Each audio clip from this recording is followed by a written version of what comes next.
The whole last 20-odd years has been terrifying, because you never know from one day to the next when that phone call is going to come.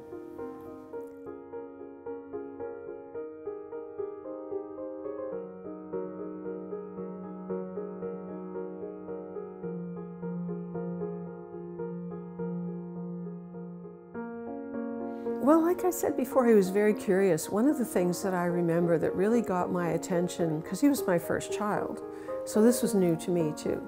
And so I had an avocado plant. This is North Carolina. You can grow things like that, right? And it was out on the front porch. And every once in a while there would be a brown leaf, and so I would take it off, and he obviously was watching me tend this thing, and he wasn't more than 2.5, like he was young. And I went out one day and he was on the front porch and he was very deliberately pulling all the leaves off my avocado. You know, I mean, he was monkey see, monkey do, right? Like he was very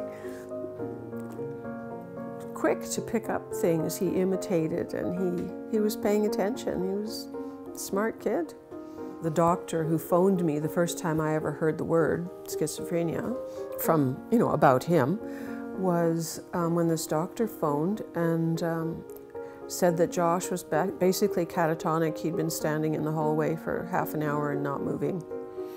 So they had taken him over to the hospital and done a little assessment, obviously, and that's what he thought was going on. Terrifying. I mean, traumatic. Like, my adrenaline probably was coming out my pores. Like, it was terrifying. Well, halfway around the world. He's halfway around the world, and I had no idea, you know, if he could function. I mean, he did get himself home. They kept him there for about a week. Schizophrenia can be such a mixed bag. It can cover a lot of territory and look very different, but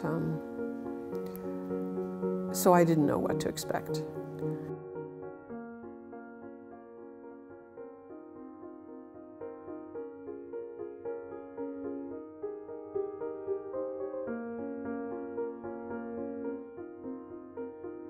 You know, you can always tell when a phone call is bad, right? So Ken said there was a phone call and that sounded pretty serious, and I should phone them. So I phoned Myra. She runs the bar where Josh used to hang out, and she said that I obviously didn't know what was happening, and she didn't really want to have to be the one to tell me. It's like, well, it's too late now. You're it. And so she just said that somebody had gone and beaten him up, and he had died from his injuries.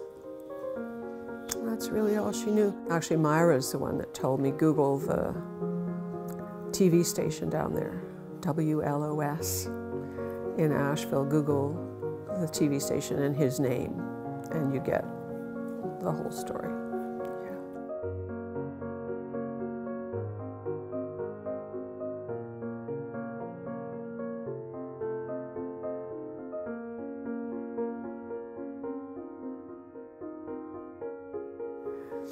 It's really a mixed bag, you know, like,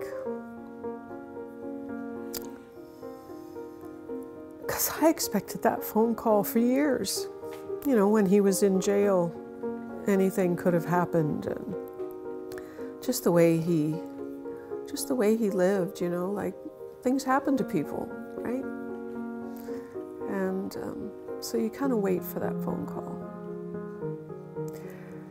So in one way, it's terrible, and in another way, it's a relief.